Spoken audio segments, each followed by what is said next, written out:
Welcome back to The Road Forward, a podcast for trucking industry leaders, brought to you by TruckSpy, the all-in-one fleet management platform built to empower your drivers to be compliant, safe, and productive. I messed that up. My name's Alex, and all the doom and gloom, we're going to put all right in the front, okay? ACT Research, spot rates now further below costs than ever before. Okay. And what that means is, like, if your trucking company, right, every trucking company has, they pay their drivers, let's say 50 cents a mile. Their insurance is 10, 15 cents a mile. Their maintenance cost is 10 cents a mile. Their truck costs about 35, 40 cents a mile. And fuel is about 60 cents a mile, right? That's usually what the breakdown is roughly. And so if you count that up, it's like whatever, $1.75, $1.80. Right? So that means just for a trucking company to break even, they need to operate at about $1.80 a mile just to break even. That doesn't even include taxes, debt, anything like that, right? So this gentleman, Tim Denoyer, I believe, ACT Research's vice president and senior analyst, said, while we lower truckload rate forecasts on supply factors, we believe the bottoming process is beginning as spot rates are now further below cost than ever before. He added, this month's report focuses on the key question of how much further spot rates can decline and concerns about diesel shortages, which could hasten the bottoming process. Goods demand is soft and destocking is just beginning, but lower freight forecasts are set to be a growing disinflationary force in 2023. But the point remains the same, that if you're a carrier on the road right now and you're on the spot market, it ain't looking good, and that's a bummer. Or hopefully you were saving when the rates were good, and now you can make it through this time. But it's gonna be challenging. Now, if you're watching this on video, you can see I rearranged the office a little bit. Let me know what you think. And also, I am a little bit sick, so I apologize if I sound different. And also, last week there was no episode. It was Thanksgiving, so I hope you had a good Thanksgiving. All right, moving on. We got a Landline article. FMCSA former safety auditor indicted on bribery extortion charges. Okay, Patrick Garena, 54, of Lyford, Texas, has been indicted by a federal grand jury in Houston. Oh man, giving Texas a bad name. Garena was a border investigator for U.S. DOT, Federal Motor Carrier Safety Administration. He conducted compliance audits of trucking companies for safety violations. So if you're a motor carrier, you're out there getting your DOT number, your motor carrier number, right? You get a safety audit within the first 18 months usually. That one's not a problem. And then you can get audits after that if your safety score is really bad enough. And that's what he did. So according to the indictment, Garena accepted a $2,000 bribe from an undercover law enforcement officer posing as a representative of the trucking company. The trucking company was not identified. So this guy was trying to bribe a trucking company and say, like, hey, if you give me some cash, I will make the audit not so bad, right? And apparently the company must have called the DOT, and they set up a fake officer. And like $2,000, really?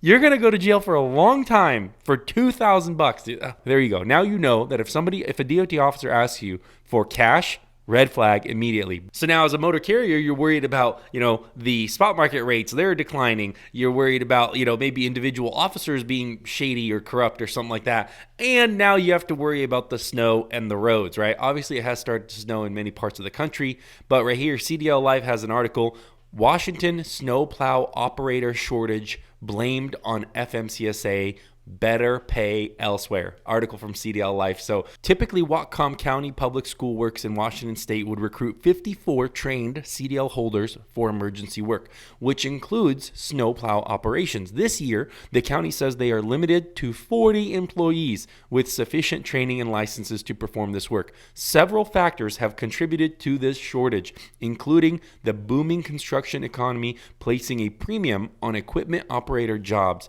experienced workers retiring, recent FMCSA regulation changes that impacted county processes and ability to acquire CDL licensing, and the pandemic limiting CDL training opportunities for staff, the Public Works Department said. Yeah, if you're anywhere up in the Northwest and you're going over some of those passes or anything like that, and the weather is bad, dude, like, it's not good. So they have what? They have 40 people and they need usually 54, so they're short 14 people. But on a small team like that, 14 people, what is that? They have a 30% shortage, you could say.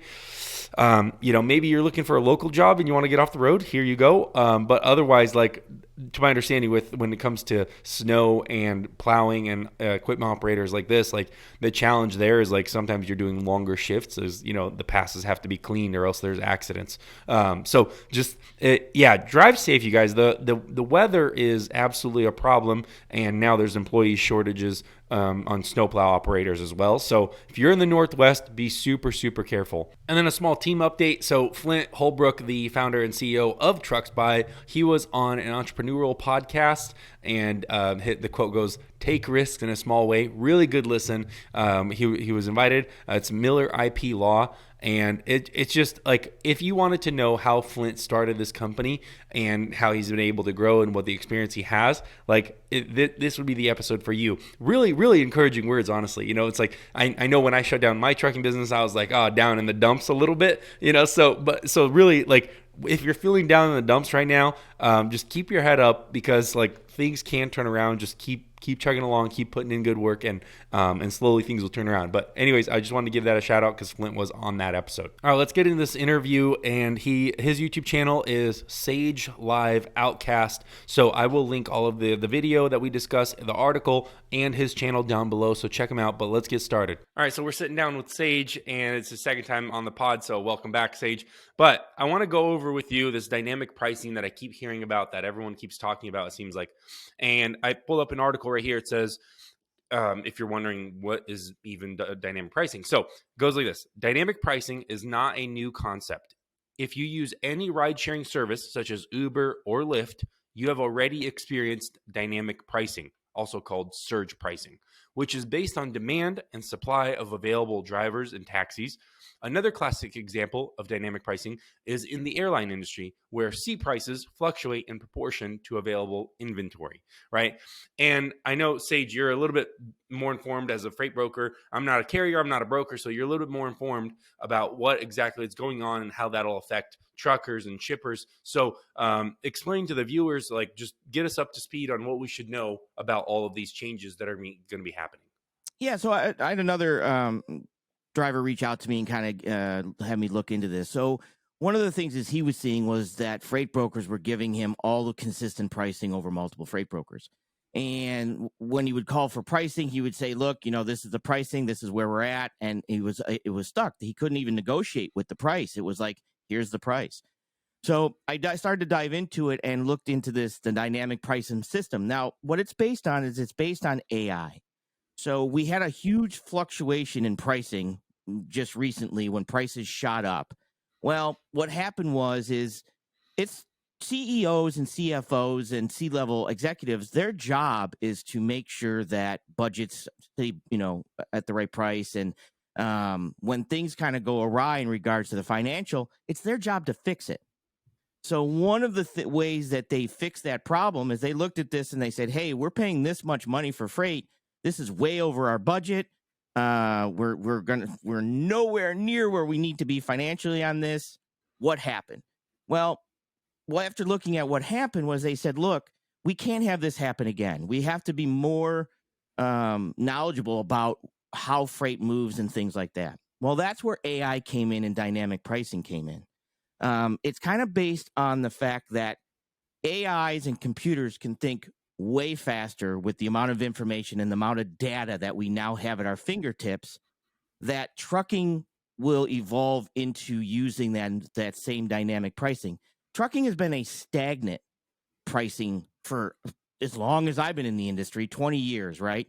But it's a dynamic industry. It's constantly changing. But yet we were doing stagnant pricing to try to, get freight rates to our customers, from our brokers to our carriers. Well, so you kind of look at it like this.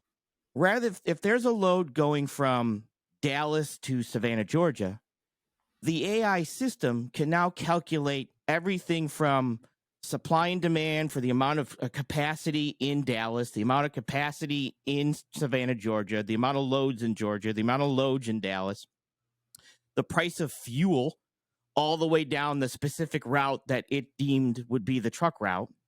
So when you go to price it, you might say that, well, I'm calculating fuel at, I'm going to use simple numbers, $5 a gallon. Well, the AI system can see fuel at $4.25 a gallon all the way across the route as an average. and it can do those calculations real time as it offers the rate out to the carrier. So what it's actually doing is it's optimizing the data collection that we have within technology of today, and actually making prices that factor that information. And it's something that it can go either way. It's got to remember that shippers paid a huge price and took a huge financial butt whoop, Right. and they have to fix that problem. It's their job to fix Right. their problem. They answer to stockholders and stuff like that. Well, this is how they're starting to fix that problem, is allowing AI and computer and data and information that's at their fingertips to kind of jump in and be more part of the freight quoting world that we live in. Right. And the reason I think you're saying it could go both ways, as in it could be good and could be bad, because just like I've talked to Uber drivers too, it's just like sometimes all they do is sit around and wait until there is surge pricing, and they only jump in their car and go to Uber when there's surge, right? And they're making extra money. But it's also bad because if you're at all anywhere near a market that's bad, you're always going to get bottom of the barrel pricing. And so it can go both ways depending on your market. And so it's like, I don't know if that means there's going to be a whole bunch of part-time truckers that are only going to drive when there's surge or not. But that it is interesting how the industry is evolving, implementing more technology, which I mean is good. But it is concerning for a lot of people that are, truck drivers, that like, what are they going to do if they're relying on a full-time income, but surge pricing is only part of the year? Let's say during like right now, whether it's the holiday season, like right now, like what if surge pricing is only 1 or 2 months out of the year? Do you park your truck the other 10 months? Yeah, well, I think it's also bad when we look at truck drivers of today. A lot of them aren't as tech savvy or wanting new technology, right? So what the issue is that it's also could be bad. So for the drivers that are driving the old long nose trucks that get 4 miles to the gallon, they're going to have to optimize to the fuel efficient trucks, because the new technology is going to say, well, look, I'm not going to pay your 3 miles to the gallon when this guy's getting 9 miles to the gallon, right? They're going to take these averages on these fuel efficient trucks. So as truck drivers come into the industry, and the younger truck drivers, we hope that they're more, tech savvy. But the older drivers that are doing it now, they're not as tech savvy, and it's going to force the industry from the driver up to have to become way more knowledgeable about the industry, about technology, about equipment, about expenses. And where truck driving, a lot of times, like I said, I am a truck driver. I have my CDL still. I just had to prove that and show that to Tow Piglet. But also, I've had a carrier and things like that. But it's that drivers are going to have to be a lot smarter to come into the industry, because of the technology that they're going to have to be able to compete against other drivers with their equipment. And not only that, they'll have to be more efficient too, right? Yes. So they'll because they can't be buying Kenworths and Peterbilts, those long nose trucks. They can't be running trucks that are older than 2000, because at the end of the day, 4 miles a gallon is not like when most of the trucking market gets 7 miles a gallon, and you're running a truck that gets 4 or 5. It's like you can't compete with those trucks that get 7, 8, 9 miles to the gallon with their with how efficient they are. So it's like if all the rates stay the same, like, well, then you're just throwing money out the window or through the exhaust, just because you're trying to use an older truck or something.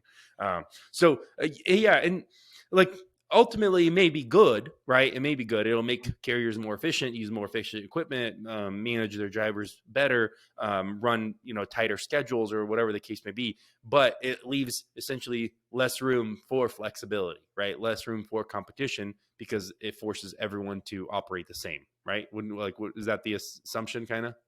Yeah, it's going to be harder for in my opinion, for let's say the carrier, small fleet carrier per se, compared to the mega carriers that can drop a trailer, come in there, has the all have the same trucks, all have run freight liners. Let's say they know the fuel they're getting. For them to keep their data and their numbers becomes easier. So it becomes harder for that individual unless he knows his numbers to compete against that other carriers. You know what I mean? So it's a harder, in my opinion, it's going to be a harder entry for new carriers per se, not truck drivers or company drivers, but new carriers to break that cusp from maybe a lease driver or a company driver into the owner operator, to they become their own numbers and their own carrier. It's going to be a little bit harder to break that threshold with the dynamic pricing. Right. You could say it's it's like a canyon, right? And it's like that canyon is expanding slowly, and so it's harder to make the jump from one side to the other. Whereas maybe before, the canyon was the gap was very narrow, so you could just hop over and go from a driver to an owner operator really quickly. Whereas now that gap is expanding so much that now you have to, maybe to keep the analogy going, you got to build a bridge or you got to walk the tightrope to somehow try to cross it so that you can go out and get your own motor carrier started and become an owner operator. And that's the goal for many drivers. When they get in, they get the experience, they work for a company that helps them get their CDL, and then they ultimately want to become an owner operator. And that's becoming more and more difficult. But my question is, obviously there's problems with the Uber Lyft business model. But it's not like Uber and Lyft have contracts like in the trucking markets, right? It's like, what happens to all those contract carriers? I think whenever the last time I checked, it was 70% of all the freight moved is contract freight. So it's like, what happens to all the contract freight? Are they going to be using dynamic pricing, or will this dynamic pricing model put pressure on the contracts to come down in cost as well? I think it's a little bit of both. Like because remember that dynamic pricing could benefit you or could hurt you, right? The price can go up, and if you're under contract, you were locked into this price, or the price could go down, but you're like, oh, that's fine, I'm locked into this price. So I think it's a little bit of both. If a carrier says, do you want this fluctuating price? Did you feel that it's going to be higher? It's your gamble. What type of contract do you want? We do it with mortgages. Do you want a fixed cost, or do you want adjustable APR? Most people are like, fixed, please.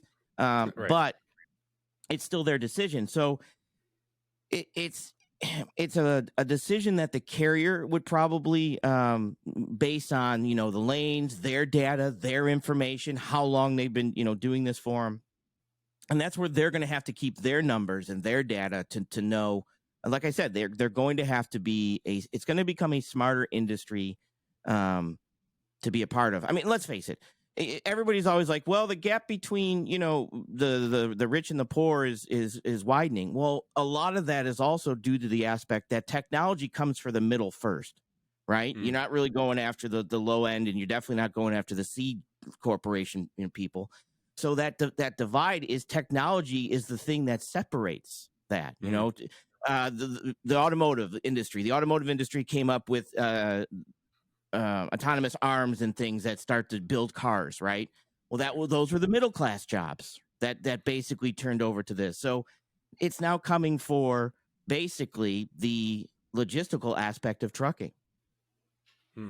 Right. And the reason we're talking about this too is because dynamic pricing certainly has been in the news, but also you uploaded a video, 90% of load board spot market drivers will fail. The future is here. And, it was a good video where you're discussing that, trucking protests, even though, it's frustrating to be a trucker occasionally, and it's frustrating that brokers can, change the pricing and adjust it accordingly. But it sounds like what you're saying is a lot of these truckers maybe are not, maybe not like whatever the numbers are. I think 80% of the trucking companies have 5 trucks or less. I think that's the actual numbers from FMCSA data, right? It's like maybe these 5 truck operations or 5 truck or less operations, maybe they're not up to date on that. Like, this is what's changing like real time in front of you, that like a lot of companies, a lot of brokers are switching to a dynamic pricing model. And that's why when you are calling brokers, like like that driver you were talking to, when you're calling brokers from the load board now, from the spot market, their pricing is all the same oftentimes, because they have started to implement the dynamic pricing model, which caps basically how much they can spend on a load relative to what market that load is coming out of. Correct?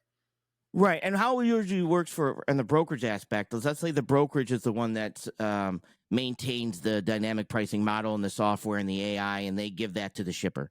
Well, they basically say here, and this is what Coyote did about a year ago.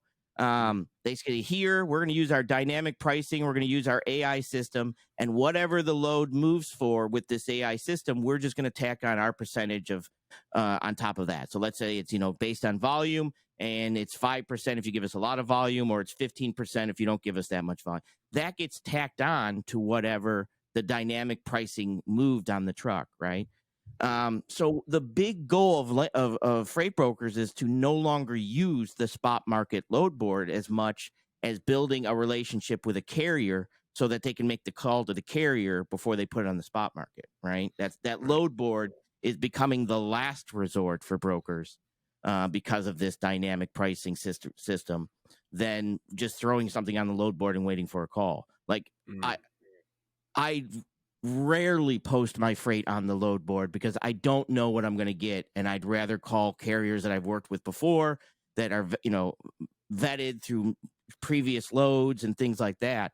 And that the load board system of just throwing it on there is going away because now you have AI system doing pricing, right? And dynamic marketing and pricing, and then you have the load board situation where you don't know what you're going to get. So it would be beneficial for me to establish relationships with carriers because that way that gives me leverage to go to the customer and say, hey, I know you want to use your dynamic pricing, but that's for the load board.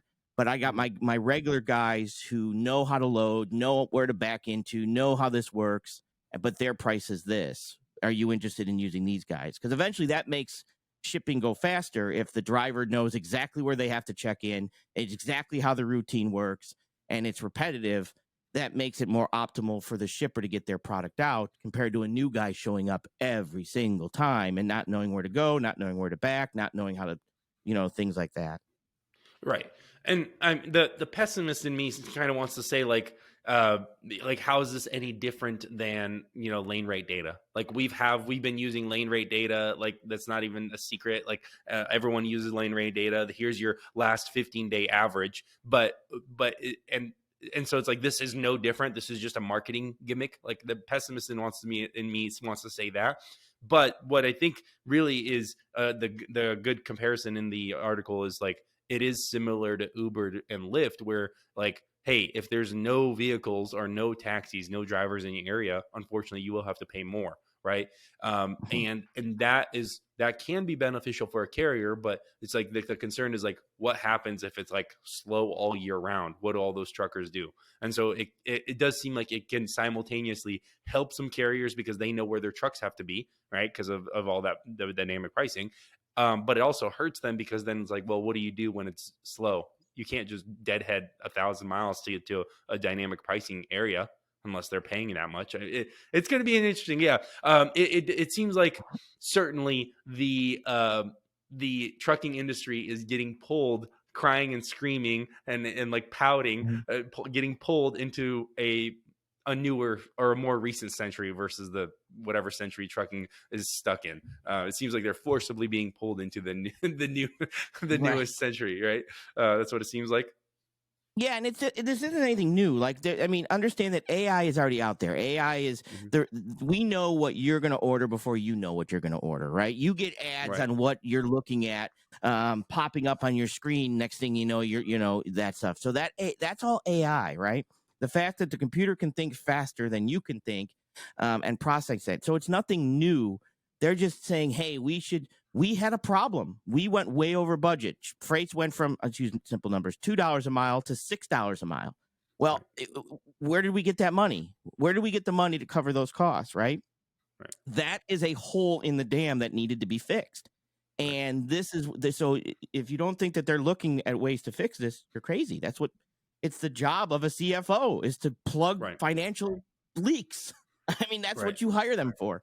And this is the next step because, everybody's like, oh, autonomous trucks are never going to happen. This dynamic pricing is that next step before that, right? It's the financial side for that incentive to go further into technology, right? Well, I have this technology. What's next? What else can we do? What else is out there that we can look into? Right. How can we And stabilize prices even more? A shipper might be asking. It's like, well, correct. we could have we have our contract, and the contract is good, and the contract is priced dynamically, so it's efficient. But what if we just took the driver out entirely, and we put this same load that we pick up from one warehouse that goes to another warehouse 3 times a week? I think in the previous episode I covered that Kodiak Robotics. Talked about that story where they're doing Houston to like just above Dallas. They're doing Mm-hmm. that lane. It's not driver out completely yet, but I wouldn't be surprised if in 2 years it becomes a driver out route. Like there's no driver in the Absolutely. truck at all. So it's like maybe on those consistent lanes, those same lanes over and over, those repetitive ones, they do start to let's lower the price even more. Let's make it as low as possible by putting a driver out vehicle in there. So that Correct. it's interesting, man. The past 20 years have been interesting. The next 20 are going to be even better, right, Sage? Yeah, it's one of those things that basically too you have to understand is that look, logistics is getting larger and larger and larger, right? It is something that as more countries become build basically energy sources of power to build manufacturing, as let's say we decouple from China and we start to go into like countries like Vietnam and all this other stuff, logistics is going to get bigger and bigger and bigger, right? As we're buying more things and that last mile's coming to us, more people are having an opportunity to have jobs as things get outsourced. It's becoming larger and larger, and the data collection and the information that we have is needed at some point to keep up with it, right? To keep up with how big logistics is getting. Well, when more countries become, able to produce goods, have money, have jobs, spend money, that's something that it's needed, right? So this is what technology does. Technology moves very, very fast, right? And it moves faster and faster and faster every day. Mm-hmm. And just when you think you're like, wow, that must be the limit, it's not. But it's designed to solve problems, and we had a problem. So they're coming up a way to make that problem never happen again or never be caught off guard. Like, so although rates could go back up, they're going to see it before they're just going to get, it's just going to be thrown onto their desk. Hey, we're way over budget, right? And that's what they're trying to prevent, is fix those problems through technology. And we have the means now.